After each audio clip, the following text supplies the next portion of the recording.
نحمدہ و نصلی علی رسولہ الکریم اما بعد۔ ہیپی لائف کے پیارے سامعین و ناظرین اور امت محمدی کے مقدس ماؤں بہنوں اور بیٹیوں، السلام علیکم ورحمۃ اللہ وبرکاتہ۔ انسان اپنی زندگی میں بہت سارے خواب دیکھتا رہتا ہے۔ آج میں آپ کو سچے خواب کی 3 نشانیاں، 3 علامات بیان کر دیتا ہوں کہ یہ آپ کا خواب سچا ہے، معنی خیز ہے اور آئندہ کی زندگی میں آپ کو اس کا فائدہ بھی ہوگا جو کچھ آپ نے خواب میں دیکھا ہے۔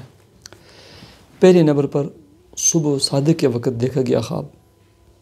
صادق کا وقت جس وقت سحری کا وقت ختم ہو کر فجر کی اذانوں کا وقت طلوع فجر ہوتا ہے، یہ سب صادق کا وقت ہوتا ہے، ٹھیک ہے؟ کیوں کہ حدیث پاک میں بھی ہمیں سبق ملتا ہے۔ پیارے آقا جناب محمد الرسول اللہ صلی اللہ علیہ وسلم کا فرمان مبارک ہے کہ صبح صادق کے وقت دیکھا گیا خواب سچا ہوتا ہے۔ دوسرے نمبر پر سچے لوگوں کا خواب ہمیشہ سچا ہوتا ہے۔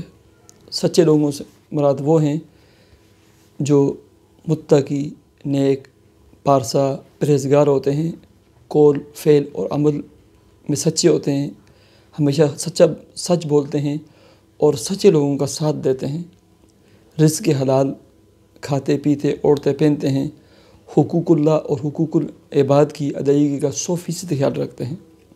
یہ سچے لوگ ہوتے ہیں، ٹھیک ہے؟ ان میں پہلے نمبر پر انبیاء اور رسول ہوتے ہیں۔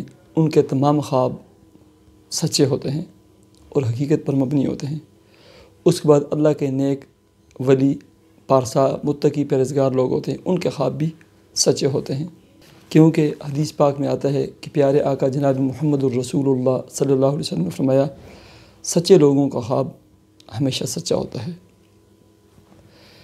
تیسرے نمبر پر سچے خواب کی نشانی یہ ہے، قرب قیامت کے نزدیک جب قیامت کی تمام بڑی بڑی علامات پوری ہو جائیں گی، اس وقت ایک بندہ مومن اور مسلمان جو بھی خواب دیکھے گا وہ سچی ہوگی اور پوری ہو جائے گی۔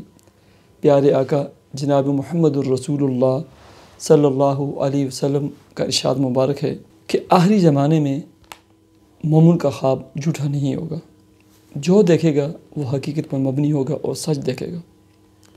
یہ 3 قسم کے خواب تھے اور عمومی طور پر یہ خواب اس بندے کو آتے ہیں جو نیک ہوتا ہے، متقی ہوتا ہے، 5 وقت کی نماز کا اہتمام کرتا ہے، حلال اور حرام میں تمیز کرتا ہے، حقوق العباد کی ادائیگی کا خیال کرتا ہے اور انسانیت، رشتہ داروں کا محسن اور خیر خواہ ہوتا ہے۔